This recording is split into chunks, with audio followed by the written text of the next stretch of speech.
बिहार में मेरे सहयोगी मंत्री राव नरवीर सिंह जी, हमारे गुरुग्राम के विधायक मुकेश शर्मा जी, कालका की हमारी विधायिका शक्ति रानी शर्मा जी, पटौदी की हमारी विधायिका श्रीमती बिमला चौधरी जी, सोहना से हमारे विधायक तेजपाल तंवर जी और हमारे जिला के माननीय अध्यक्ष सर्वप्रिय त्यागी जी, पूर्व सांसद सुनीता दुग्गल जी,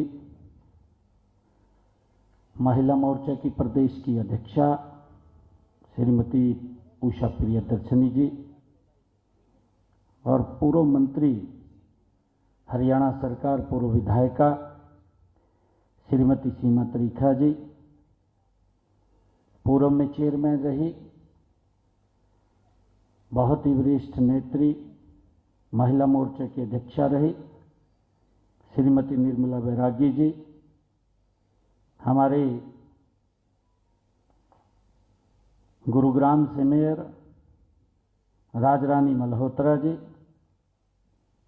और पूर्व में जिला के हमारे अध्यक्ष रहे कमल यादव जी और उपस्थित आज मॉक पार्लियामेंट में महिला मोर्चा द्वारा आयोजित इस कार्यक्रम में सभी बहनों का और अपने सभी साथियों का मैं दिल से स्वागत करता हूं, आप सबको बधाई देता हूं। मुझे खुशी है कि गुरु की नगरी, गुरु द्रोणाचार्य की नगरी गुरुग्राम की इस ऊर्जावान धरती पर भविष्य के भारत की तस्वीर गढ़ने वाले आप सब, मैं लोगों के बीच में, बहनों के बीच में मैं आप सबका बहुत बहुत स्वागत करता हूं, दिल से धन्यवाद करता हूं। जैसे बताया भी गया है कि इस मॉक पार्लियामेंट द्वारा जो इमरजेंसी देश के अंदर लगी थी और इमरजेंसी के समय जो यातनाएं लोगों ने सही थी, उन सब को स्मरण करने का ये हर वर्ष हम उसको याद करते हैं। 25 जून 1975 वो काला दिन जब पूरे देश के अंदर अस्थिरता का माहौल खड़ा हो गया था। हम सब जानते हैं, हमारे बुजुर्ग, हम उनसे बातें भी सुनते हैं, क्योंकि जब ये इमरजेंसी लगी मुझे तो सोचती भी नहीं थी, मैं तो बहुत छोटा था, परंतु बुजुर्गों से हम बात सुनते हैं कि इस प्रकार का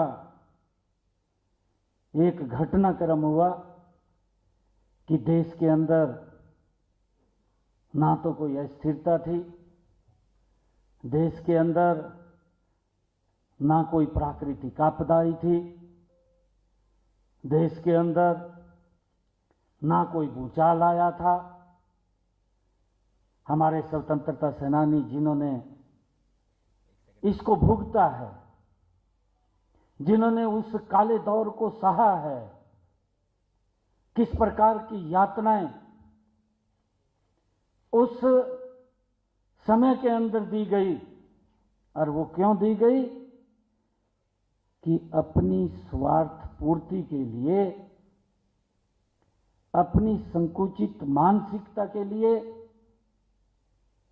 कि माननीय हाई कोर्ट इलाहाबाद का एक फैसला आता है, उस फैसले में चुनाव से अयोग्य करार दे देते हैं, और जब उसको अयोग्य करार दे देते हैं तो पूरे देश का गला घोटने का रात के 12 बजे आदेश पारित हो जाता है और देश में इमरजेंसी लग जाती है।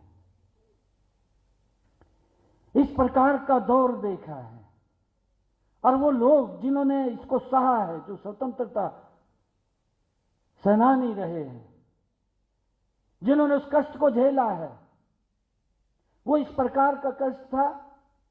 जब देश आजाद हुआ, अंग्रेजों ने भी उतना अत्याचार नहीं किया जितना अत्याचार उस इमरजेंसी के समय के अंदर लोगों के ऊपर हुआ है। मैं जब बात सुनता हूं, बुजुर्गों से बातचीत करते हैं और हम देखते हैं, उनसे जब शेयर करते हैं बातें, तो इस प्रकार की बातें बताते हैं कि गांव के अंदर लोग 15-15 दिन, 20-20 दिन ईख में ही पड़े रहते थे, घर भी नहीं आते थे। ये हालात थे। अंधेरे में कोई उनको अंधेरे के अंदर जहरीला जानवर कोई उनको वो कर ले, परंतु क्या अत्याचार हुए हैं, किस प्रकार से लोगों को, नौजवान युवा साथियों को, लाखों की संख्या में, अगर हम हरियाणा के अंदर बात करें 1 लाख से ज्यादा लोगों को भाइयों नसबंदी कर दी गई। वो ऐसा काला दौर था। और ये लोग इस संविधान की, उन्होंने उस संविधान को कुचलने का ही काम नहीं किया। उस पवित्र संविधान को जो डॉक्टर भीमराव अंबेडकर जी ने, हमारी उस समिति ने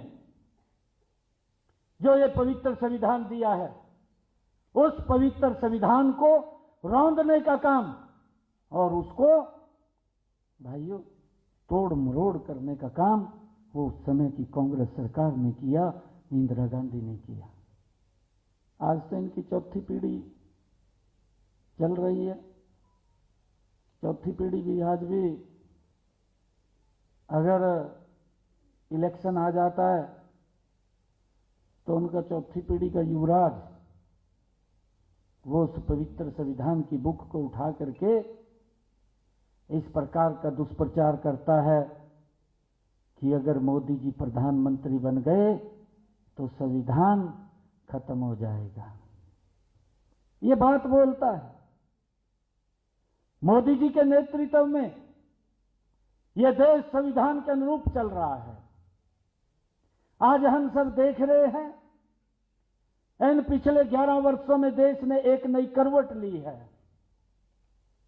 परंतु हमने कहा भी है कि आप अपने पूर्वजों की जो उनके कार्य रहे हैं, कम से कम जब शीशा देखते हैं तो शीशे में शीशा खराब नहीं है, आपका चेहरा खराब है।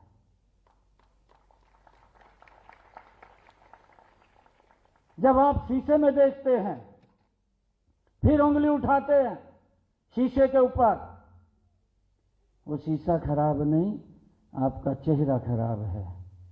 अगर इनके पूर्वजों का देखें, सरदार वल्लभ भाई पटेल जिन्होंने इस देश को, इस देश के संविधान के अनुरूप 562 रियासतों को एकजुट करने का काम सरदार वल्लभ भाई पटेल ने किया।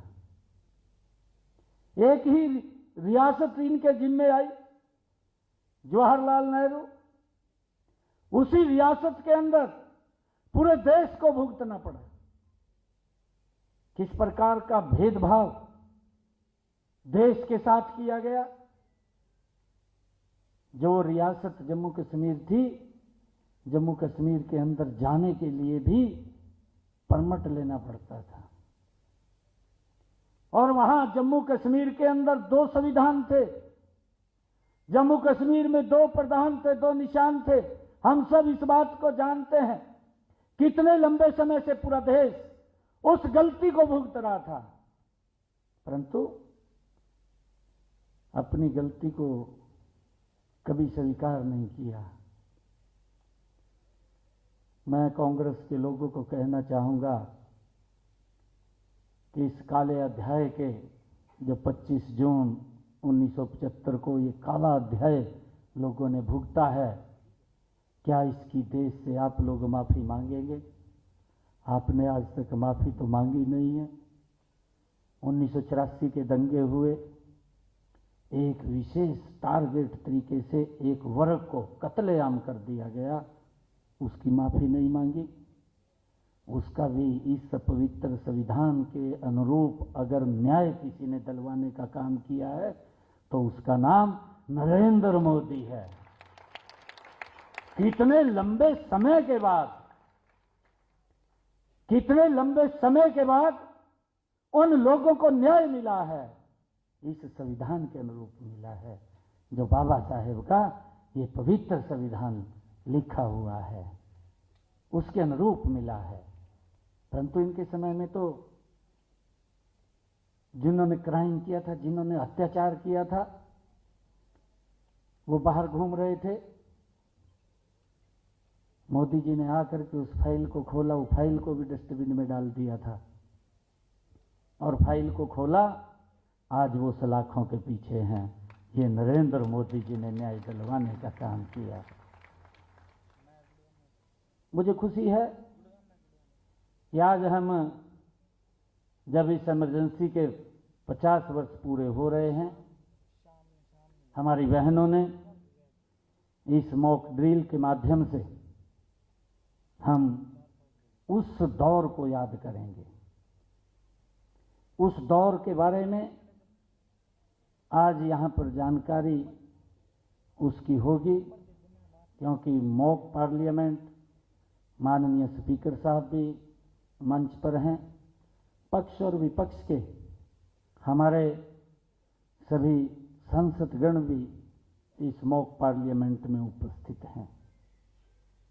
क्योंकि हम देखते हैं कि जब पार्लियामेंट चलती है, क्योंकि जब मैं पिछले वर्ष लोकसभा का सदस्य था, मैंने ये देखा है, एक समय था कि पार्लियामेंट का ज़्यादा से ज़्यादा उपयोग देश के लोगों के हित में होता है, क्योंकि वहां पर बोला हुआ एक शब्द वो समाज की तस्वीर को बदलने का काम करता है। देश की आकांक्षाओं को, देश की अपेक्षाओं को पूरा करने का वो पवित्र मंदिर है। हम वहां बैठ करके चर्चा करते हैं, डिबेट करते हैं, उसके रिजल्ट निकल करके आते हैं, देश आगे बढ़ता है। गरीब व्यक्ति को भी उससे अपेक्षा होती है। वो पार्लियामेंट एक ईंट का महल नहीं है, वो पार्लियामेंट देश के 140 करोड़ लोगों की आकांक्षाओं का प्रतिबिंब है, जहां से उनकी अपेक्षाएं पूरी होती हैं। परंतु क्या हाल किया है पिछले दिनों में, आप लोग देख रहे हैं। पार्लियामेंट के अंदर भी क्या हाल हुआ है। विपक्ष की जो गरिमा है, वो विपक्ष की गरिमा भी वो लगातार निचले स्तर के ऊपर गिरती जा रही है। अरे वहां देश के लोगों ने हमें वोट दे करके वहां पर बैठाया है, ये लोकतंत्र का सम्मान है। परंतु हम देखते हैं पिछले इस प्रकार का दौर शुरू हुआ है कि ना तो लोकतंत्र का सम्मान है। जिन लोगों ने इस संविधान के साथ खिलवाड़ किया है, जिन्होंने इस संविधान की मूल भावना को छेड़छाड़ करने का काम किया है, ऐसे लोग, उन्होंने जो हमारे संवैधानिक पद भी हैं उनका भी कभी सम्मान नहीं किया। चाहे महामहिम राष्ट्रपति महोदय के पद का सम्मान नहीं किया। आप सब जानते हैं, महामहिम उपराष्ट्रपति महोदय के पद की गरिमा को ठेस पहुंचाने का काम इन लोगों ने किया है। हमारे माननीय कोर्ट के ऊपर ये लोग विश्वास नहीं करते हैं, ये लोकतंत्र के ऊपर विश्वास नहीं करते। किस प्रकार के शब्द देश के लोगों के लिए बोले गए, यही लोग थे वो जो बोलने वाले थे। इन्होंने कहा था ये देश ये मक्खियों का छत्ता है। इस प्रकार की बातें इस लोकतंत्र, इस देश के पवित्र लोकतंत्र के लिए बोलते हैं। इन्होंने कभी उस संसद की गरिमा को बना करके नहीं रखा, उसके सम्मान को भी इन्होंने कम करने का काम किया है। और ये लोग जो बोलते हैं, इन्होंने हमारे जो लोकसभा का स्पीकर है, अध्यक्ष है, उसका सम्मान नहीं किया। इन्होंने जो देश के 140 करोड़ लोगों की अपेक्षाओं, आकांक्षाओं को पूरा करने का दिन रात काम करता है, वो किसी एक दल का नहीं, इस राजनीतिक दलदल से ऊपर उठ करके जो काम करता है, देश के यशस्वी प्रधानमंत्री नरेंद्र मोदी जी, उस प्रधानमंत्री पद का भी आज तक इन्होंने सम्मान नहीं किया। ये लोग संविधान की बात करते हैं। इस बात को हमने समझना है। और इन्होंने जिस प्रकार से ये इमरजेंसी लगाई, उस कोर्ट का ही तो फैसला था जिसका सम्मान नहीं किया इंदिरा गांधी ने। ये कैसे बुक उठा करके घूम रहा है? अरे अपने पूर्वजों के कार्यों के बारे में तो आप देखिए कि उन्होंने तो इस पवित्र संविधान की गरिमा को आज तक नहीं बनाया, स्वयं इसने नहीं बनाया, यह भी हम सब जानते हैं। राहुल गांधी ने नहीं बनाया, पूरे देश को मालूम है। इनकी सरकार थी, देश के 140 करोड़ लोगों की अपेक्षाओं, आकांक्षाओं का प्रधानमंत्री जो देश ने चुना था, किसी एक दल का नहीं। मैंने कहा है कि मोदी जी अगर काम करते हैं तो देश के 140 करोड़ लोगों की बात को ध्यान में रख करके योजना बनती है। परंतु इनके समय के अंदर भी जिस प्रधानमंत्री ने बिल बनाया, बिल लेकर के आए, लोकसभा के अंदर चर्चा चल रही, ये युवराज वहां लोकसभा के अंदर सदस्य के रूप में बैठा, इसी का ही प्रधानमंत्री, इसका नहीं, यह देश का प्रधानमंत्री था, वो इसका नहीं था। प्रधानमंत्री का पद उसकी गरिमा होती है, परंतु इस युवराज ने उस प्रधानमंत्री के सम्मान को भी तार तार उस लोकसभा के अंदर करने का काम किया। वो जो बिल लेकर के आए थे, वो बिल फाड़ करके उसी को ऊपर फेंक दिया। पूरे देश ने देखा है ये कैसे प्रधानमंत्री के पद का भी ये सम्मान कर सकते हैं।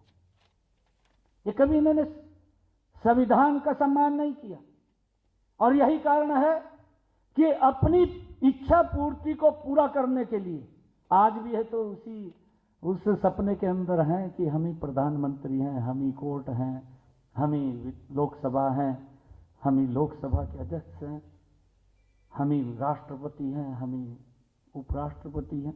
इनकी तो यही सोच है। आज भी उससे बाहर नहीं निकले, देश ने बाहर कर दिया है इनकी गलत नीतियों के कारण। आज मैंने कहा है कि हमारी बहनें इस मॉक पार्लियामेंट के माध्यम से यहां पर डिबेट होगी, परंतु डिबेट भी एक शालीनता के साथ होनी चाहिए, उसका रिजल्ट निकलने चाहिए, उसका देश के लोगों को लाभ मिलना चाहिए, देश विकास की गति के ऊपर आगे बढ़ना चाहिए। आदरणीय प्रधानमंत्री जी ने जो सपना देखा है कि भारत 2047 तक विकसित राष्ट्र बनेगा, उसकी मूल अगर भावना कहीं बसती है तो वो पार्लियामेंट है। उस पार्लियामेंट के माध्यम से ही ये भारत विकसित राष्ट्र की तरफ जाएगा। अगर वहां डिबेट सार्थक नहीं होगी, डिबेट ठीक नहीं होगी, उसकी चर्चा ठीक नहीं होगी, वहां पर किस प्रकार से आजकल डिबेट के अंदर हल्ला हू बोला जाता है, किस प्रकार से काम को बाधित किया जाता है, यह भी एक चिंता का विषय है। और इससे कहीं ना कहीं देश की विकास की गति धीमी पड़ती है। जब हम कहीं, अरे आप विरोध करिए, विरोध करना इस लोकतंत्र के अंदर अधिकार है, हर व्यक्ति को अधिकार है, यही तो हमारे इस लोकतंत्र की खूबसूरती है। परंतु उस खूबसूरती को भी ये कभी सम्मान नहीं देते हैं। आप विरोध करिए, कोई ये थोड़ी बोलता है कि विरोध मत करिए, परंतु विरोध करने का भी तरीका होता है, विरोध करने का भी एक आपके पास, क्योंकि बीजेपी इतने लंबे समय तक विपक्ष में भी रही है, ऐसा नहीं है कि विपक्ष में नहीं रही। अगर विपक्ष के अंदर अटल बिहारी वाजपेयी जी उठ करके खड़े होकर के बोलते थे तो उस समय के प्रधानमंत्री भी साइलेंस होकर के उनकी बात को सुनते थे कि क्या बोल रहे हैं। उसका लाभ अगर कहीं देश के लिए कोई निर्णय सरकार करती थी तो विपक्ष की जिम्मेवारी है कि उसका समर्थन करें। अरे आज देश इतनी गति से आगे बढ़ रहा है, एक भी फैसला अच्छा नहीं लग रहा। ये क्या तरीका है? कोई तरीका नहीं है। अरे कुछ तो ठीक किया होगा मोदी जी ने, जिसको नॉन स्टॉप तीसरी बार देश का प्रधानमंत्री देश के लोग बना रहे हैं।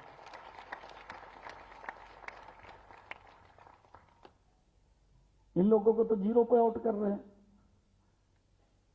आगे भी नहीं इनको बख्शेंगे। कैसे बख्शेंगे इनको? इनके जो कार्य हैं वो हर व्यक्ति जानता है। मैं आप सबको, खासकर हमारी बहनें जो मॉक पार्लियामेंट में जो पार्टिसिपेट कर रही हैं, मैं इनको बहुत बहुत बधाई देता हूं, शुभकामनाएं देता हूं। और जो इमरजेंसी के ये 50 वर्ष पूरे हुए हैं, इसको जन जन तक पहुंचाने का ये माध्यम है। क्योंकि हमारे जो चाहे इलेक्ट्रॉनिक मीडिया है, चाहे प्रिंट मीडिया है, आम जन से हमारी बहनें इस बात को चर्चा करती हैं। क्योंकि हमारे लोकतंत्र सेनानी अभी हमारे बीच में खड़े हैं। इनके ऊपर तो अत्याचार हुए हैं, परंतु जितना अत्याचार इनके ऊपर हुआ है उतना ही अत्याचार परिवार के लोगों के ऊपर भी हुआ है। हमारी बहनों ने भी उस अत्याचार को सहन किया है, क्योंकि वो बराबर की भागीदारी थी। मैं अभी करनाल के अंदर गया, एक स्वतंत्रता सेनानी था करनाल के अंदर। जब वो मैं बोल रहा था तो वो खड़ा होकर के कहने लगा कि मेरे पिताजी को गिरफ्तार कर लिया। क्या हालात किए, रोंगटे खड़े हो जाते हैं बात सुन करके। उनके ऊपर तो बीती है, उनके ऊपर बीती है। सिगरेट से शरीर को जला देते थे, ऐसे लगा कर, ऐसे लगा करके। मुंह के अंदर गंद डाल दिया, पजामे के अंदर चूहे डाल दिए, कुछ बोल नहीं सकते थे। कितना अत्याचार किया है, कोई छोटा अत्याचार नहीं था। और इन्होंने ये अत्याचार जो देश के ऊपर किया है, परंतु मैं देश के लोगों को इसके लिए बधाई भी देना चाहता हूं।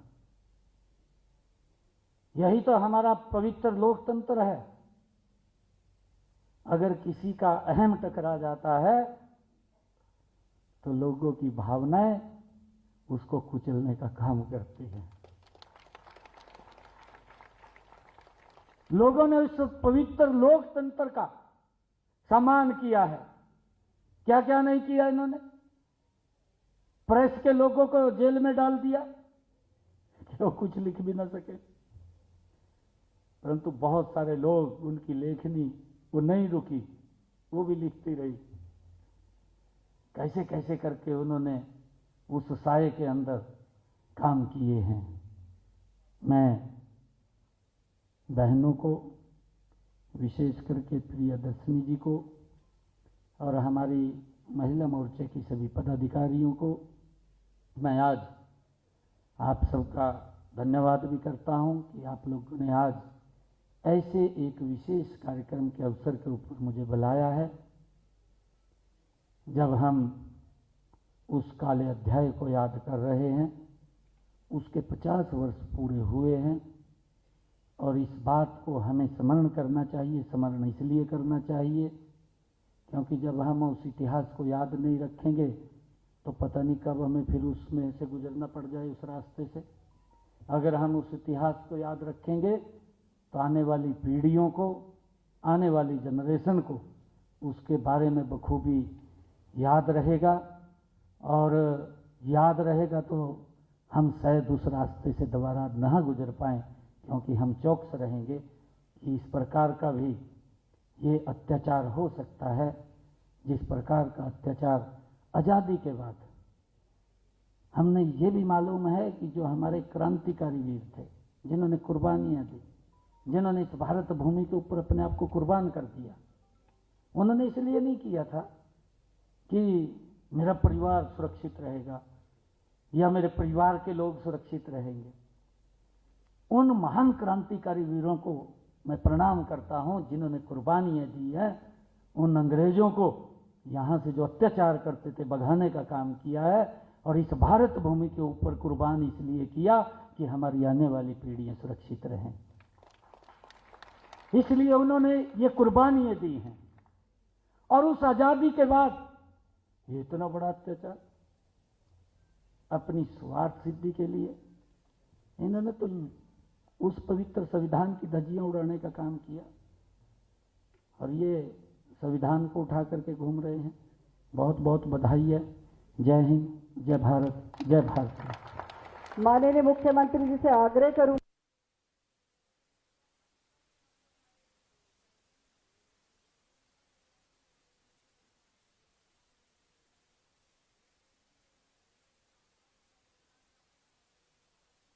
जी, हमारे भाई श्रीचंद गुप्ता जी, एसपी गुप्ता जी, एक बार जोरदार तालियों से इनका अभिवादन। देखिए इन लोगों ने किस तरह से इमरजेंसी के अंदर अपनी विशेष भूमिका निभाई है और इस देश के लिए जो करना चाहिए था अपना पूरा समर्पण भाव के साथ इन्होंने काम किया।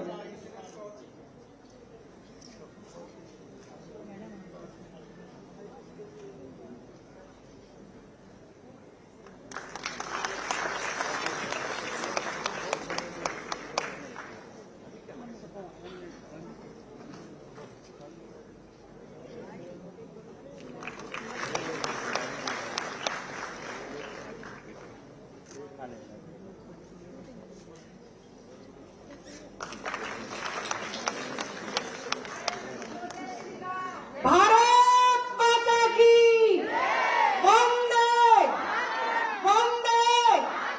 बहुत बहुत धन्यवाद।